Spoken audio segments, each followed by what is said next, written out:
Hey guys, we are back with my co-host Anthony Testino, like we did last week. We're going to try to do this on a weekly basis, and got Anthony's little friend there once again.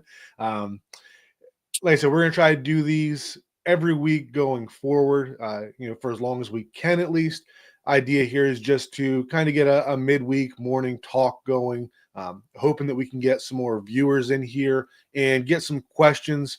We have a few topics we want to discuss, and then once we get through those, we will answer whatever questions are available in the chat as well. So, Anthony, how you doing today? Good, buddy. Got a little snow last night. So winter's here. Definitely got cold. Other than that, we're doing all right. How about you, bud? I'm doing well as also. So, Anthony is in New Jersey, right? Yeah, North Jersey, Northeast Yep. Jersey. And I am in Pennsylvania, so we are both very familiar with the winter weather. Anthony getting the snow a little sooner than I am this year. So, first thing I want to talk to you about, Anthony, was we're obviously still on a high from the Bills game. Hard not to be, but we do have the Washington game in Madrid coming up. The team is out there already. They had the Mike McDaniel press conference this morning because of the time difference. The press conferences have been much earlier in the day. He talked about Rasul Douglas working his way back. He's not practicing today, but Mike feels positive about Rasul moving towards the game. He also said that Aaron Brewer is not practicing today. He didn't disclose what injury necessarily, but didn't feel overly concerned about that one. He also said that all things point to full clearance for Chop Robinson from the concussion that he suffered 2 weeks ago. And then, kind of the biggest news was that he mentioned Austin Jackson's practice window opened up today as well. So possibility that we see him active on Sunday against the Commanders. But overall, this is a game. It's 2-3-7 teams. So nationally, it doesn't get a lot of interest, right? Two teams that were expected to do a little better. Washington probably expected to do better than the Dolphins, were both of them struggling, both dealing with some injuries. The Commanders obviously dealing with the big one with Jaden Daniels being out. But I also saw the Commanders are without 6 defensive starters. They got 2 of them that have torn ACLs, 2 of them with fractured fibulas, 1 with a torn quad, and then you got 1 that is suspended for throwing a punch, in addition to the starting quarterback, starting running back, and their top 2 receivers. So, Anthony, as we head into the rest of this week and roll into the Sunday morning game for us, what are you looking for from the Commanders and the Dolphins game? So these games are always interesting to me. Neither team really has an advantage, right? So you don't have to deal with the home field versus away, deal basically. The travel puts a really big kink in your everyday routine, what these guys get used to. So it really becomes about like how well you can stay focused despite all the changes in your environment, around you. And guys are going to want to go out and see, Madrid and stuff but the focus needs to be on the game.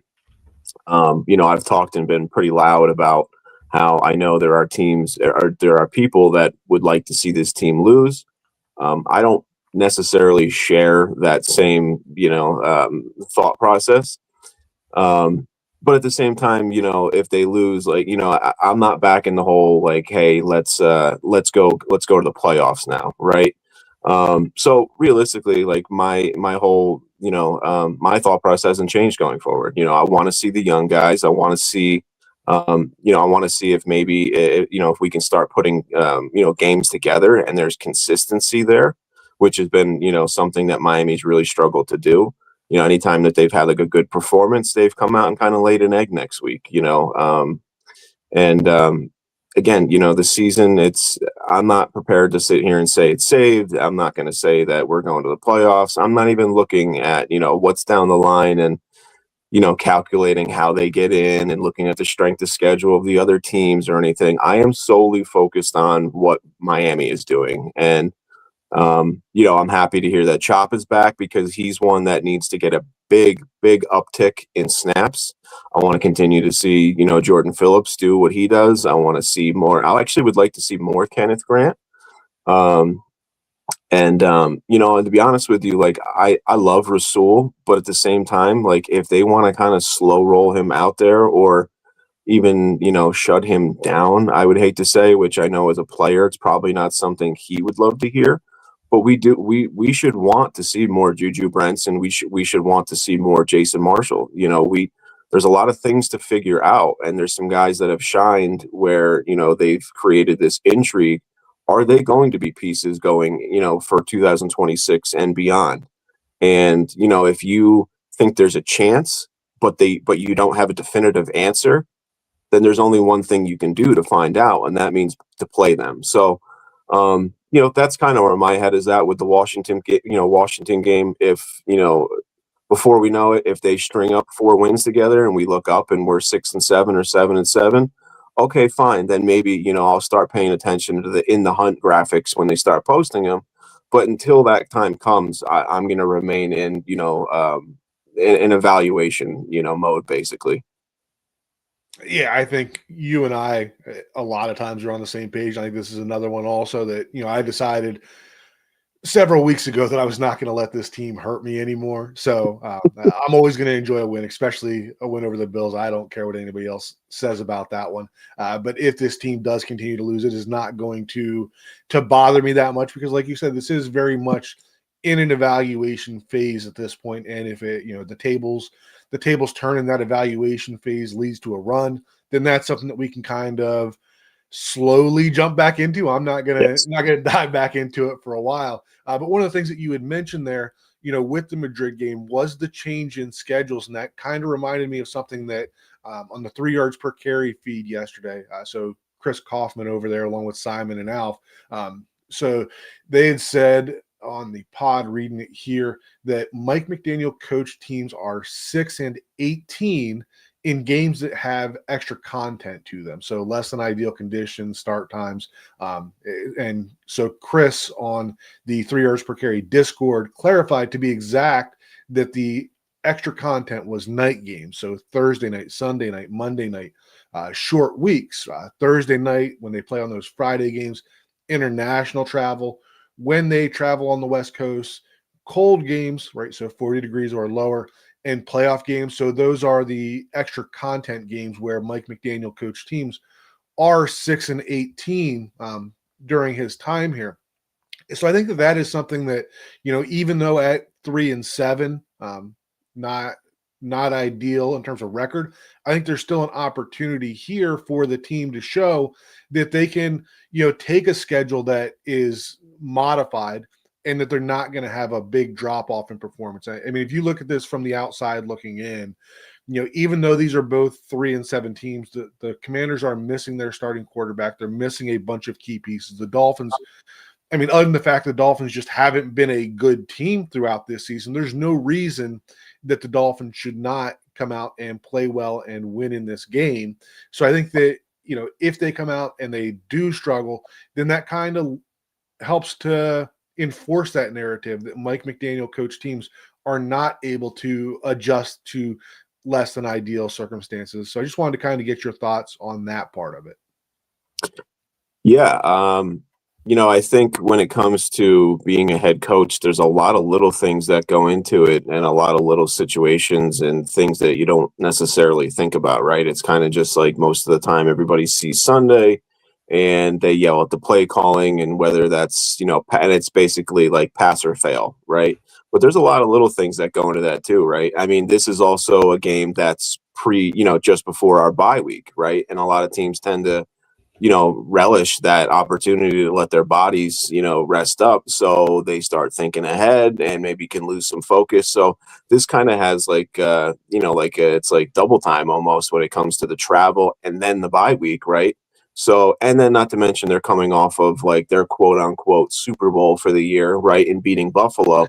I mean, if there was a trap game for a 3-7 team, this is it, you would think, right? So, it's going to be interesting to see whether or not, and that's why I had mentioned like consistency, right? Like can you understand what you did, and but why you did it and why you accomplished what you accomplished when you beat Buffalo on Sunday? Can you trap that in a bottle and then let it out on Sunday, and do that over and over, because that's what good teams do. I mean, like I think I said in the video, like the first play in the game, you could tell that they were moving at a different speed, and it's hard to see some of that live. You can get a feel for it, but it takes a little bit longer. But when you watch the tape, I mean, if we were to go through the first possession, I mean, they were doing things that I've been yelling at them for all year long. And I mean, the simple things, a lot of things that are just effort and, IQ and basically being on your P's and Q's. And they were. So again, was that a Buffalo thing? And we just, let's try to catch them off guard. It's a little bit of a trap game for Buffalo too, in a way, even though, you try not to overlook division opponents. You see Miami and the mess that they are. It kind of is what it is, It's human nature to kind of, maybe take teams that are not so great record wise a little more lightly. But yeah, let's see. They have an opportunity here to kind of squash the narrative, not completely, because it's something that's going to take a long time. But again, I mean, there's no better way to start it than beating Buffalo.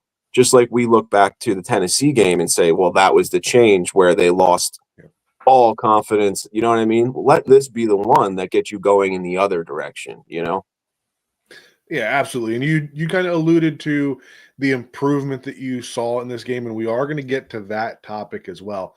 But you also mentioned, that this win over Buffalo was basically the Super Bowl for the Dolphins. And I think that at this point we've all seen the picture and the video of Mike McDaniel cruising by the elbow room and trolling the Buffalo fans, and Mike kind of avoiding the question, right? The AI is a thing, and Mike McDaniel lives close to there. I know that for me, I mean, we have always known that Mike McDaniel is kind of that quirky coach. He's, going to do stuff that you don't necessarily expect. Like, you're not going to get Mike Vrabel rolling by the elbow room with his window down and trolling the opposing team. That's just not the old school way of doing things. And I don't want this to be a thing where, we see videos of Mike McDaniel all the time doing this. But at the same time, like, when you consider the pressure that he's been under, the scrutiny of his job, the questions as to whether or not he'll even be the coach for the remainder of this season, and how big of a monkey that had to be to get the Bills, off of his back in that sense. Like, me personally, I didn't have an issue with him doing that. I kind of liked it a little bit, but wanted to get your thoughts on that before we move forward with some of the other topics we have. Yeah, so I think you and I are kind of cut from the same cloth when it comes to a lot of our football mentality, where it's a little bit more of an old school approach, right? Like for me, I grew up watching Barry Sanders and loved Barry because he would do some of the coolest things that, you've seen done on a football field. And what do? You hand the ball to the referee and go back to the sideline, because that's who he was. Job's not finished Like, yet. been there before. I absolutely right. So there's a part of me that was kind of like, Mike, again, we're 3-7, big picture. Like, it's like celebrating when you're down and you score a touchdown down 45-10. What are you doing? But with that said, with everything that has gone on, I really do think you have to look at the situation for what it is. These guys have been beaten down so bad all year long, even all off season, right? I mean, there were multiple people that just, were killing us before we even got started. And fine, if they want to say they're correct because of our record, I get it.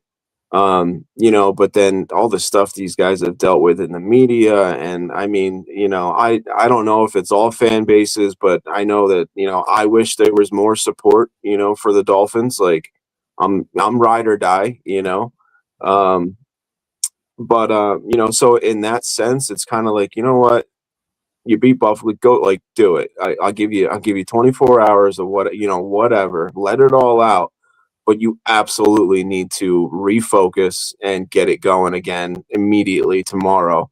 Because if you don't, you're gonna look like a fool, right? Like that's when, those are the kind of opportunities that, like, can backfire basically, right? You kind of do something funny and troll a little bit, But now if again, you come out and lay an egg here against Washington, then you know what I mean? Like, it's going to look a lot worse, you know?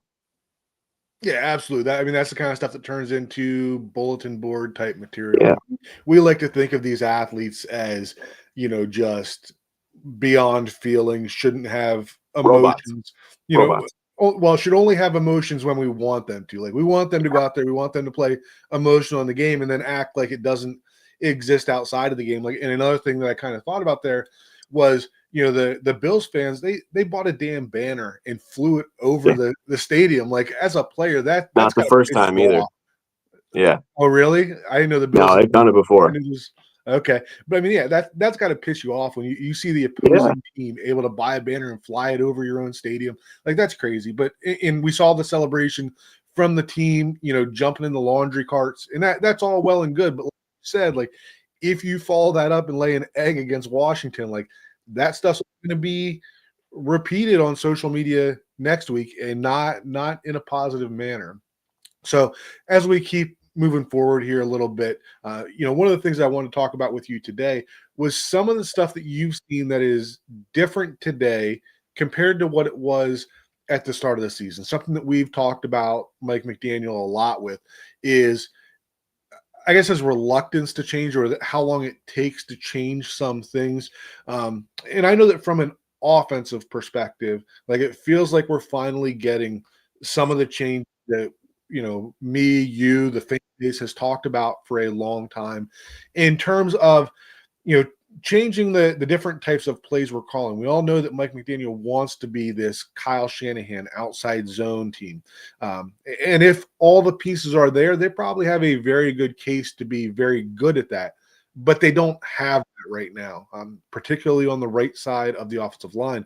So I really like how in recent weeks we've seen a change in the different run concepts they're using, that they're doing stuff that is better suited to match the, Cole Strange and Larry Borum on the right side. You're also seeing it with the pass protections. They are, either sliding pass protections to help those players, or they're using a little more play action to, kind of hide them a little better. So it's been nice to see that, as opposed to in the past where it felt like, Mike would see these plays on the drawing board and be like, yeah, this should work.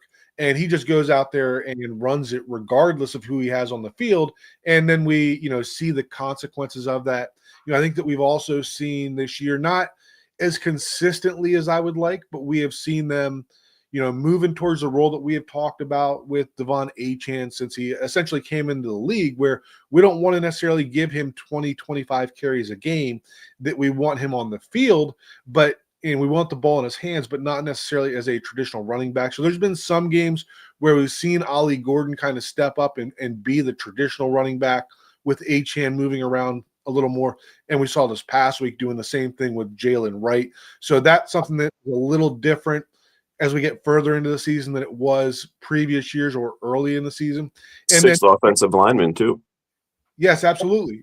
And that's, that kind of goes into my next topic about, less motions, particularly with the tight ends, and creating cleaner blocking looks and assignments. And the sixth offensive lineman as a tight end is part of that as well. We've known that the tight end issue has been an issue for this offense for a while now. And I'm still a fan of Julian Hill, but I also feel like, he has struggled with what they've asked him to do. But I've said for a while now that I feel like they are asking him to do a lot more than what other teams are asking their wide tight ends to do, and that they were asking him to do more than they're asking, Hayden Rucci and Dan Brunskill lined up at that wide tight end position now. So I'm interested to see if they continue that. But I feel like a lot of the improvement that has occurred in the running game has kind of come down to a more simplistic view of it. We're not putting those tight ends in motion, asking them to block on the run. We're allowing them to be static tight ends for the most part, or an early shift before the play starts. And that we're allowing them to just be regular tight ends, as opposed to sending Julian Hill back and forth in motion and asking him to block on the move. So from an offensive perspective, those are just the kind of things that I've seen improve throughout the year to where we are now, that I want to see continue to evolve as we move on in the season. So what have you seen that is different now versus the beginning of the season? Yeah, I mean, I kind of slightly touch on the topic like every week, right? When it comes to at least a player growth, right? Like, kind of, what Jordan Phillips has looked like, from the beginning to where we're at now, Kenneth Grant, guys like that.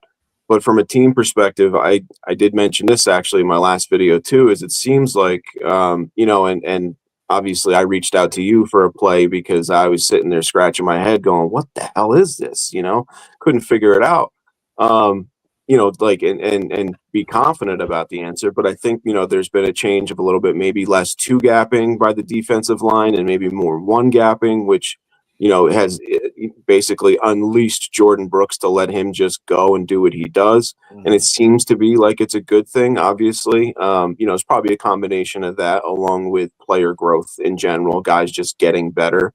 Um, you know, it's tough because they've been so, hit by injuries that it's like I'm not even really sure if we've seen um, like like a major transition when it comes to we're going to sit this guy down and we're going to play this guy more, right? It's kind of just like happened organically and by default because they've run into so many, injury bumps and bruises that it seems like every week it's a new safety, whether it was Ashton Davis or Melifonwu, and then Trader's going to come in.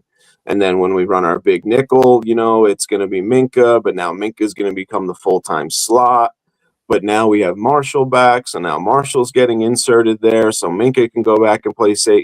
So it's like player wise, it's we've kind of almost been like it's hard to say the word, but like blessed with the opportunity to play more guys because guys are getting banged up. I think again, like there's been a little bit of an adjustment for Weave when it comes to what they want to do up front and how they're playing the run. Um, and then offensively, I kind of, I agree with what you were saying. I feel like in the past it's taken Mike a long time, to come around to, things, whether it was the quarterback and being like, well, this is my system, so I'm going to have them run it. But that's not the way, you have to cater to your players, right? I mean, I've heard that since Bill Belichick's dominance that, you put guys in position, to succeed for one, but, get your players first, then figure out what the scheme is. Because if, you can't jam, round pegs into square holes, it's not the way it works. Some players are good enough, which I think is a big conversation to have as far as players going forward, right? Who is adaptable, who can be here and play in a 4-3 and a 3-4, or whatever the future Miami Dolphins look like, right? But who is also and who is also very scheme dependent, where maybe they don't fit going forward.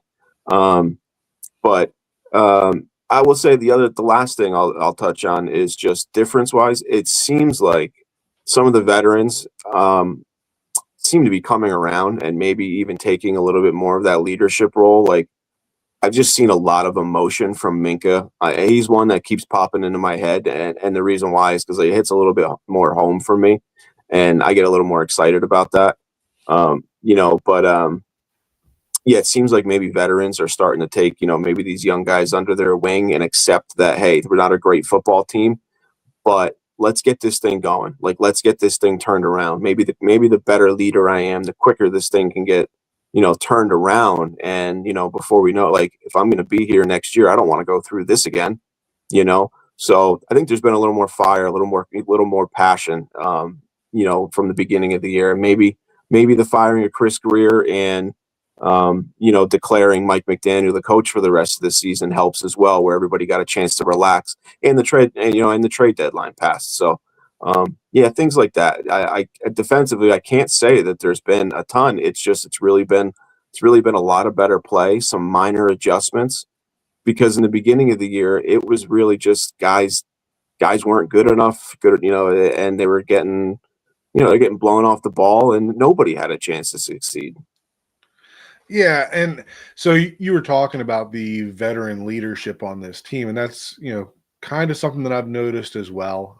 Obviously we still have a long way to go in this season, and if things turn south, then maybe it looks just as bad as it did at the end of last year. But it feels like, one of the big topics coming into this season was changing that leadership, changing the culture. We saw, several guys on the way out that were very much part of that, right? And kind of a refocus on the guys that are leading this team. And that included bringing Minka in, which may have taken some time for that to kind of, come to fruition. As tough as a new guy like Minka coming in and, all these guys that haven't played with him before, just falling in line and following his leadership style.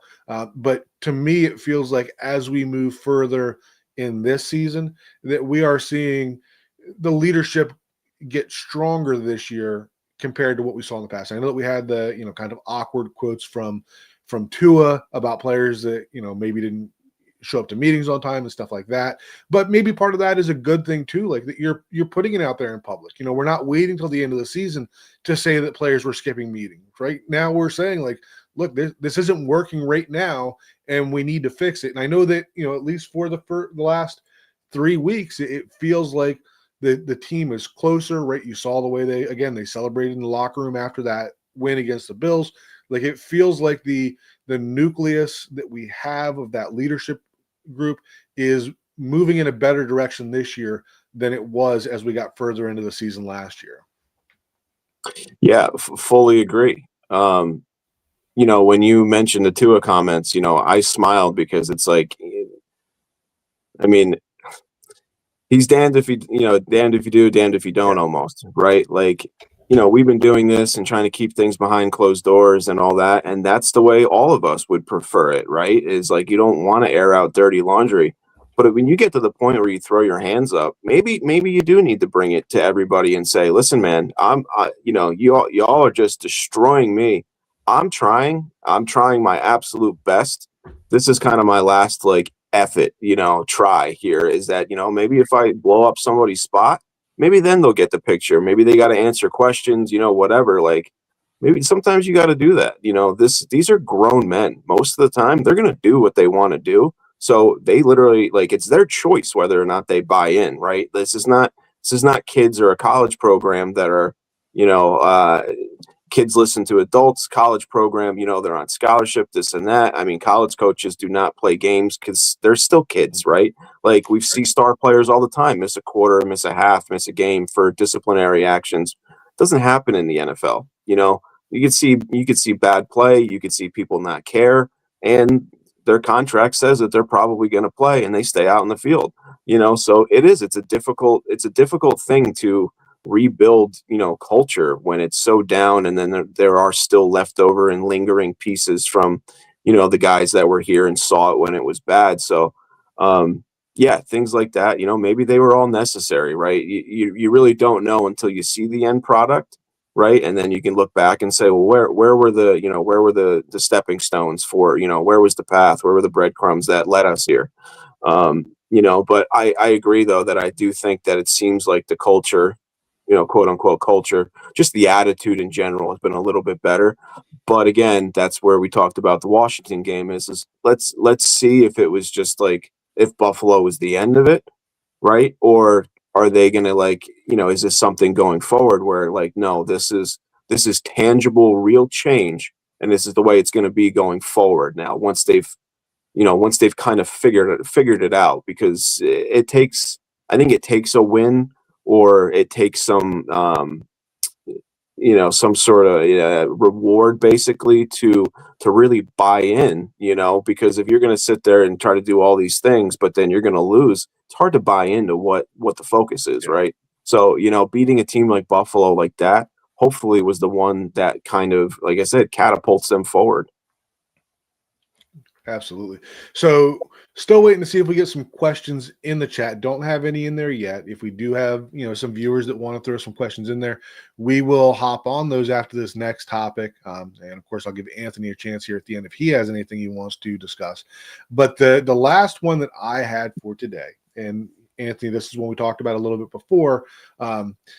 So if you look at the roster that's on the field today, right, and let's not really focus on contracts and who should be cut, who should be kept. Because I think you can always find a way to maneuver around that to keep the players that you want or to move on from the players that you don't want. And like you can pick a quarterback, for example, but let's not assume that you can go out and just bring a Patrick Mahomes in.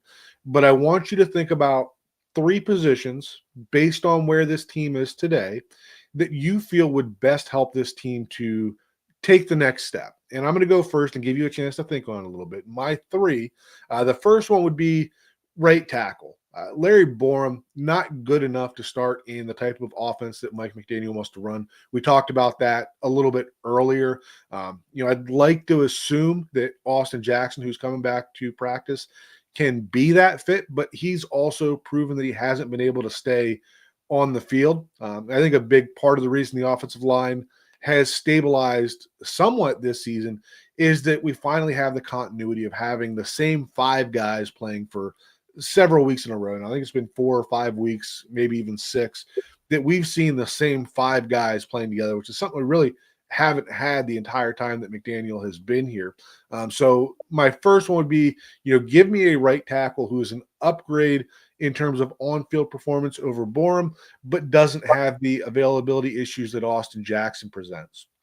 My second one, and this is one that might be stealing from you, Anthony, but it's become very apparent why Terrell Dodson's on his third NFL team and wasn't able to get a contract good enough to leave Miami, this past offseason. He is he's an okay player, right?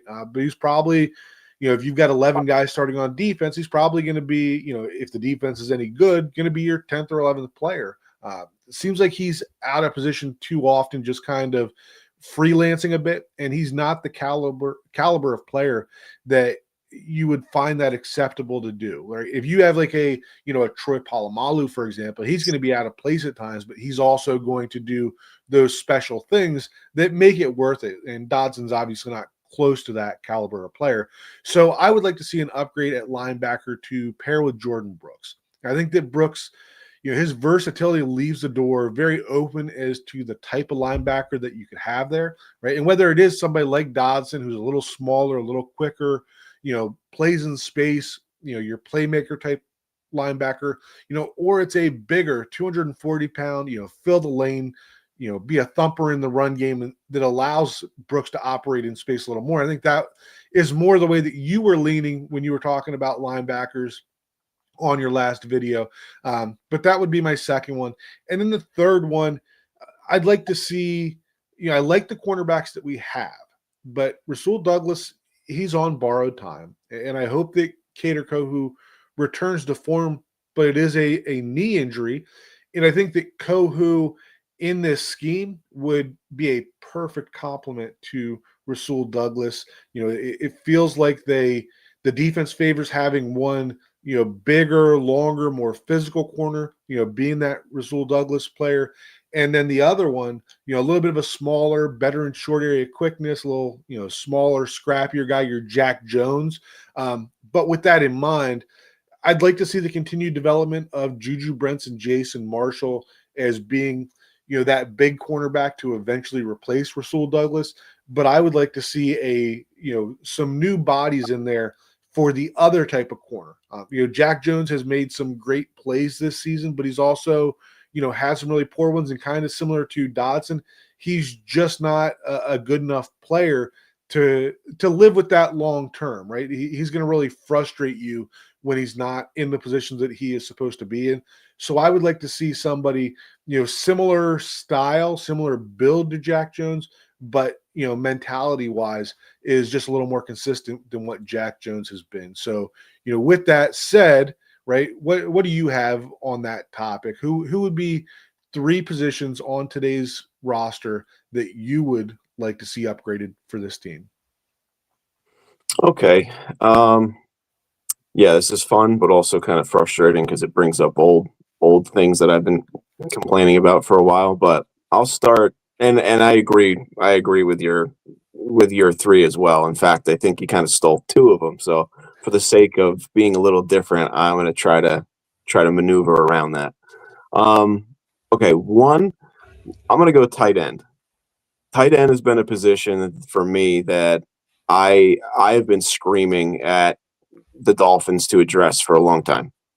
I thought with Mike McDaniel coming over, the tight end position would be a focal point in the offense, and they would need a guy that could block like a sixth offensive lineman, but could also at least give you better than average in the passing game. And it continues to be a position that they've neglected. When they signed Janu, I went nuts because I was like, I thought that was finally at least going to be something in the ballpark of what I wanted. But I also overestimated a little bit of his blocking ability. So he became more of an F tight end than an inline guy. That's why I was also very excited and didn't want to give up on the Waller idea. Because to me, yes, he's maybe not the best blocker, but he is a Y tight end. And I think a lot of people failed to see that and say, he was a little bit more of an F. Like his receiving, skill set is more of an F, but he is body wise big enough to play the Y. So for me, going forward, like, yeah, I would love to see them.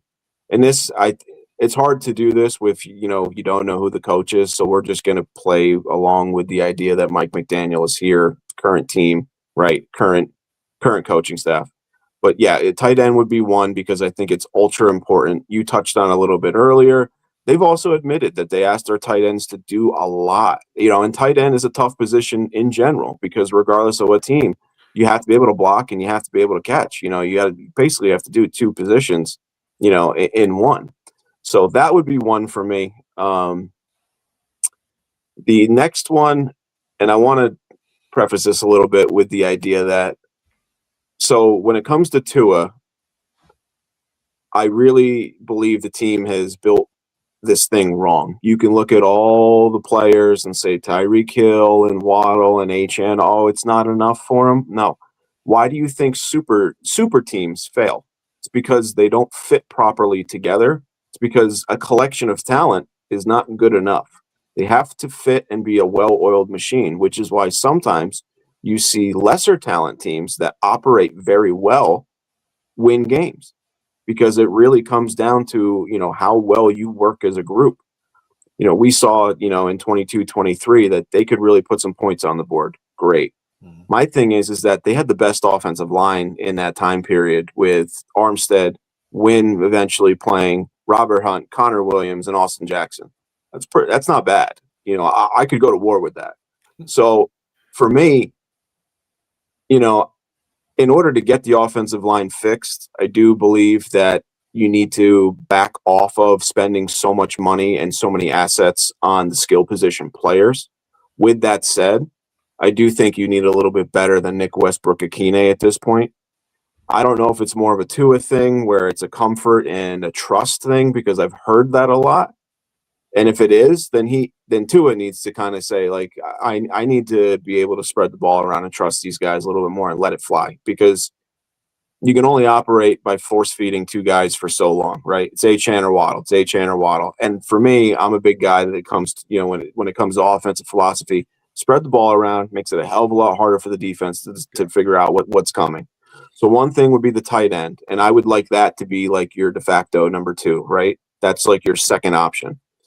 But I would like an upgrade in that wide receiver area where not so much of like a big time player, but it's the type of player. Give me another big body that has the ability to run downfield, post up, catch 50-50 balls, help in the red zone, that kind of thing. So I'll just say I would like a big target of, above average skill. Doesn't need to be big money, big name, anything like that. Doesn't need to be AJ Brown or Calvin Johnson. I'm not asking for that.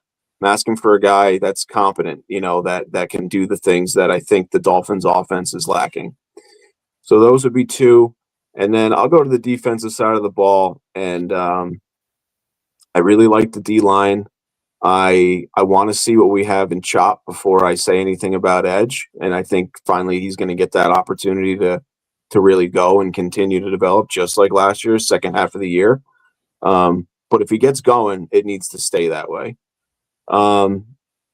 You said corner. I agree with you, but same idea as, let's see what we got in Juju Brents and Marshall first, and let's cross our fingers that Cater's coming back. So I'll scratch that off the list for now, even though I do agree with you. And I'm going to have to piggyback, I think, because it has been so bad and it's annoyed me every single week I turn the tape on. Give me a linebacker next to Jordan Brooks. Like I said, I think we talked about it a little bit not long ago, where I'm somebody that really wants to be strong down the middle. I want the defensive tackles or the nose tackle, whatever your front is. I want the middle linebackers or inside linebackers, to be tough. And I want the safety, right? If you can play tough down the middle, it expands out. It expands outwards. So for me, yeah, it would be linebacker. I love the way Jordan Brooks is playing, and when you watch the tape, and he's a guy that's on the field for 50, 60 plays a game. Yeah, there's gonna be good plays. Like it's inevitable that he's gonna make some plays, but the negatives and the misses, I mean, they're too consistent for me. There's not, again, and you actually said it very, very well, was that seems like there's either a little bit of freelancing, or maybe I don't know if he's pressing to make a play because he made so many so quick last year in Miami when he arrived, but you're not a good enough player to do that. You're leaving guys out, to dry, or you're creating opportunities like that one play that I had Jordan Phillips, right, where he smacked James Cook in the hole. Dotson had been washed out there. If Phillips is late getting there, that's a big play. I mean, and that happens a lot. So yeah, I would like a guy, in the middle to pair, and just wreak havoc, because if you can take away the middle of the field, I mean, we've seen it done to us, right? What taking away the middle of the field looks like. So, if you can take away the middle of the field and your defensive line is young and growing and getting better, and they're becoming, helpful in the run game. But if it gets past that level, having two stud linebackers there, to take over and make sure it goes no further, sign me up for that. Absolutely. So I kind of want to go back to your first one there, your tight end one, because that was one that I considered as well. So let me ask you this, right? Knowing what you know now and what is available on the defensive line today, if you could go back to the draft. Oh, don't do this. You know where it's going. Oh, boy. Okay. Go ahead. So if you could change that number 13 pick, right? And I know that you like Kenneth Grant, but do you like him enough that you would not go back and change it to Tyler Warren? I think we froze. We freeze? So this is tough, man. And because, you can look at the rest of the draft and you can see that there were, defensive tackles, but there were also tight ends available. So it really comes, I hate you, but not to get out of the question. I would really have to look at to see what's available and what the opportunities were. But I'll do this. I'll say yes, you take Tyler Warren. Okay, only because the impact has been immediate. And I love Kenneth Grant and have no issue with the pick. I was very excited about it, probably one of the more excited ones about it. So I'm not changing that. I will ride or die with it, and I think he'll become the player that, like I said in another video, that he'll make you feel a lot better about skipping out on Tyler Warren. For one, like I said, I think if you look at the rest of the draft, that they really wanted one, they could have gotten, they could have found a way maybe to get Mason Taylor. They could have found a way to get Terrence Ferguson. Could have found a way to get Elijah Arroyo. They could have found a way to get Jackson Hawes for sure. There's guys out there. There's guys out there every year. They have continued to pass on this position for whatever reason and try to fill it with UDFAs and very low cost, cost effective solutions. So like, trust me, like I get it. And then when it comes to D tackle, I think that there's been some guys later that, have played kind of well. Like I've seen, I'd have to check the PFF grades at this point, but I know I'd seen some names. I think Jamari Caldwell was one of them that I really liked out of Oregon. I think he's doing fairly well over in LA for the Chargers. Like CJ West was another guy, And then the fact that you got Jordan Phillips in the 5th round, I mean, you got him a hell of a lot later. And then lastly, I'll say this too, Chris Greer went into the draft with nothing but Zach Sealer and Matt Dickerson on the roster. If you had signed somebody, you could have been in position, and like to just take Jordan Phillips and take Zeke Biggers and said, that's enough because we have 2 or 3 vets already. But you walked in and said, I absolutely have to do this. So to me, like, again, and this is, I know I'm a little bit all over the place, right? But this is where I need people to understand, like, when you're going to get mad at people or if guys and players don't pan out the way you want, understand who to be mad at. It's not to be mad at Kenneth Grant if he doesn't, turn out to be the guy. He's putting in the effort. We hear all the good things, right?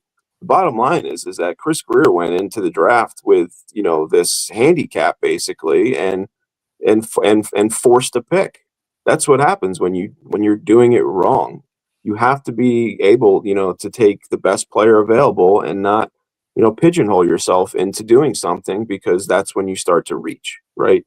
So, if it turns out, that Tyler Warren has a Hall of Fame career, Kenneth Grant ends up being nothing more than, whatever, a rotational nose tackle and say he's Benito Jones, right?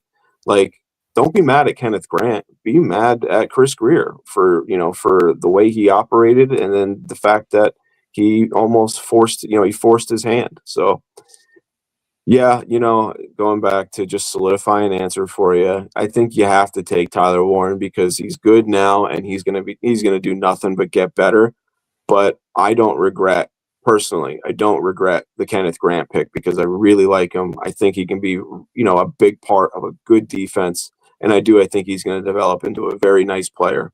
And I think,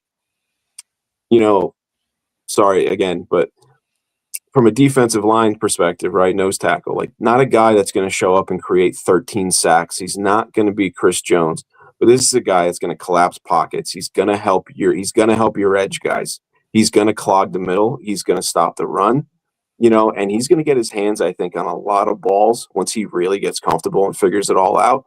He will be heard from. It's not going to be, oh, he does a pretty good job. You don't really hear his name very much. You're going to hear Kenneth Grant. That's the last thing I wanted to say. No, I think you did a great job answering that question. I put you in a tough position with. I think you made a great point. Got your emotional support animal now. I think I you need make it a after great that. point. Thank you. you make a great point there about the position that Chris Greer put himself going into that draft. Because we go back into that draft cycle, like Tyler Warren was a player that I very much felt was worth the number 13 pick. I felt Malachi Starks was another player that I was very high on. But like you said, as you got closer to the draft, you knew that had to be a defensive tackle. What are you doing? And I agree with what you're saying. Like, as good as Jordan Phillips is, like, I think there's kind of a ceiling on how good Jordan Phillips can be, right? He's not your penetrator, your big, he's a guy that is going to play 10 to 15 years in this league, a key cog on your defense in terms of your run stopping. But, Kenneth Grant is, can be your, if you look back to some of the best defenses in the history of the NFL, right? You got the Vince Wilforks, the Haloti Ngadas, right? Vita Vea, right? Those are the type of players that you could compare Kenneth Grant to if he reaches his ceiling.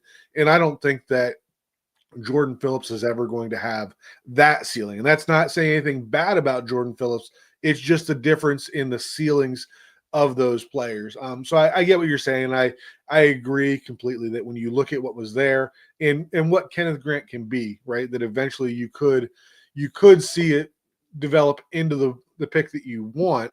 And we see here somebody hopping in the chat here, Nick Banger, saying he's going to be Christian Wilkins. Wasn't big sacks, but big disruption. People put a lot of hate on Grant. He needs time.